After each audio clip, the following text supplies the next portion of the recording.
In 1992, NASA's longest tenured administrator, Daniel Goldin, was rumored to have declared that the culture of space science was becoming a little bit too pale, male, and stale. And at the time that he made this declaration, my grandfather would have been a member of the space science community for about 15 years. In 1958, he and my grandmother were two of the first African American students to integrate the University of Texas at Austin.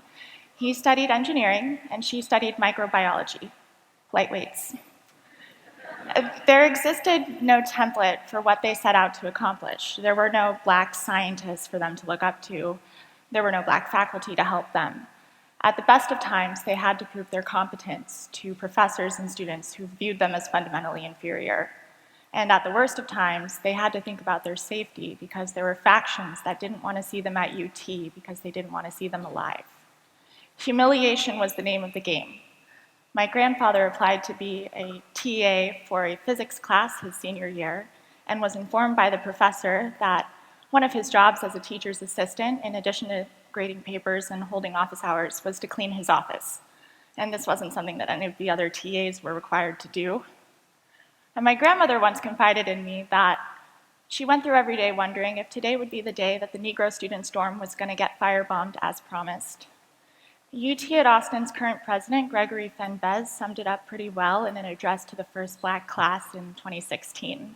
There were faculty and staff that provided the education to which you were entitled, but you encountered hatred and you faced segregated residence halls and dining halls. You remained undaunted, demanding your basic human rights. You were breaking down barriers. A tenured faculty member in the Cockrell School of Engineering told my grandfather that it was unlikely that he would ever be hired as an engineer. And he went on to graduate a few years later, the first black man from their School of Engineering, with the second highest job offer in his class. And my grandparents decided to get married on their graduation day because their scientists were very practical. And so their reasoning was that it was free and everyone was already there with fresh haircuts. So why waste the day? They got married, they graduated, they got in their car and headed west, and they agreed never to come back to that school again. But I don't think they knew how many barriers were ahead of them. My grandfather would go on to be one of America's first black aerospace engineers, a rocket scientist unlike any we had seen before. And we know from films like Hidden Figures that the space science community in the 60s was still segregated, still very much based on a social hierarchy of racial inferiority that remains unproven today. And my grandfather and I never got a chance to talk about what it was like for him to be a black rocket scientist. Aside from the emotionally detached facts, it was difficult. He put a lot of work in. He had to represent an entire group of people every step he took, and he really hoped that all the hard work he and my grandmother put in wouldn't manifest in me pursuing a degree in the humanities.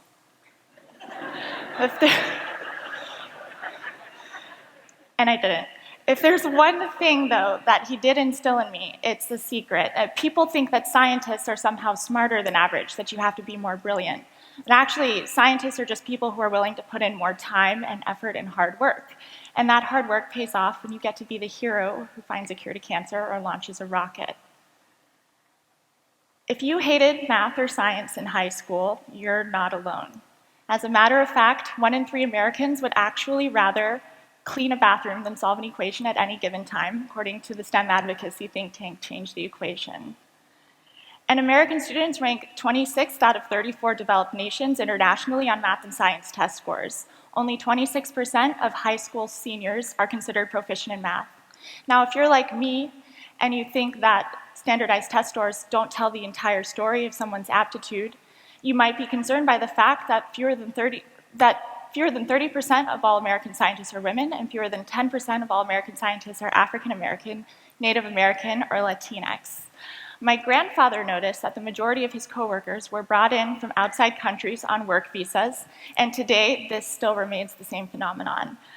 70.3% of all electrical engineering graduate students were brought in from outside countries.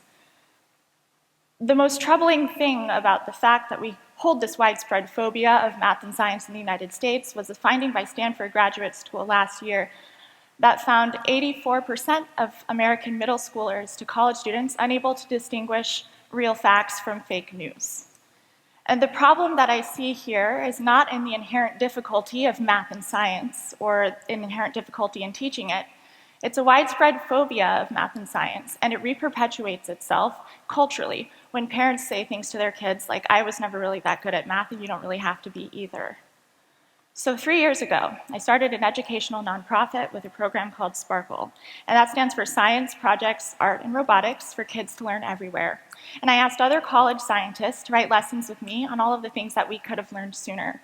And we did a lot of research about all of the curricula in the countries that outrank us in math and science scores, which is most of them, and what they did and how soon it takes. Our reasoning was that if it takes 10,000 hours to master a subject, you can't start those hours in high school, you're already behind. And so we took a student-centered and small batch approach to it. We used college students teaching college curriculum paired with elementary teachers. The students understand the content and the teachers understand the kids. We create a culture of belonging with rituals like our white coat ceremony, in which every child gets a kid-sized white lab coat, so that they know that we take them seriously as future researchers. We still have free time too. We don't just make them do math all day. The goal of the Sparkle program is to make sure that all of our future problem solvers understand that they can be the future too. All they have to do is put in the time and effort that it takes to be brilliant. And their parents know what we already know, that any child can be good at math and science when you put the time and effort into it.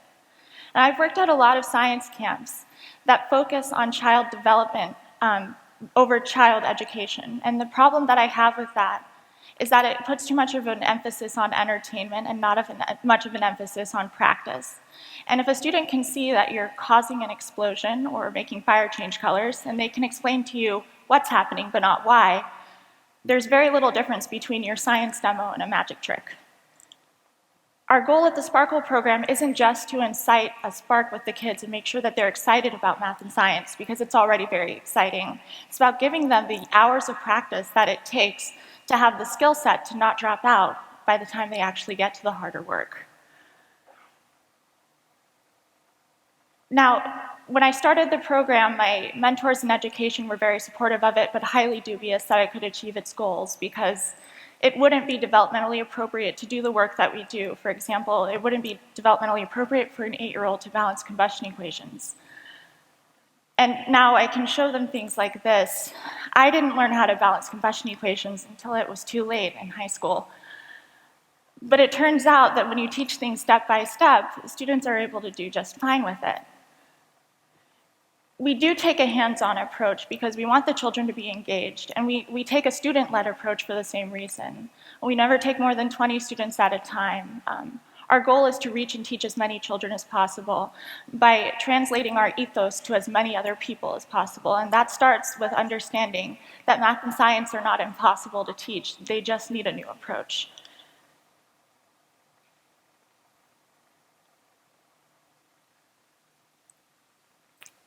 There are 2 reasons why we think it's important to support innovative approaches to science education. The first is that our science education can't get any worse than it already is. Our students are among the lowest ranking in the world. Our nation produces among the lowest amount of scientists in the world. The people that are going to cure diseases, solve crises, and the people that have the know-how to solve other problems through applying the scientific method are not growing up in this country.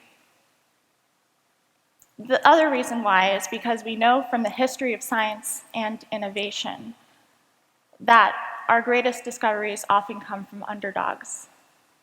Albert Einstein wrote his theory of relativity while he was a clerk in the Swiss patent office. And we know that my grandparents didn't have any role models in STEM, anyone to look like what they were trying to accomplish. And there exists no template for the times in which we are living right now. The President of the United States is a reality television star. The time would be now to change our mindset and to take a new approach, because we really don't have much to lose. Thank you.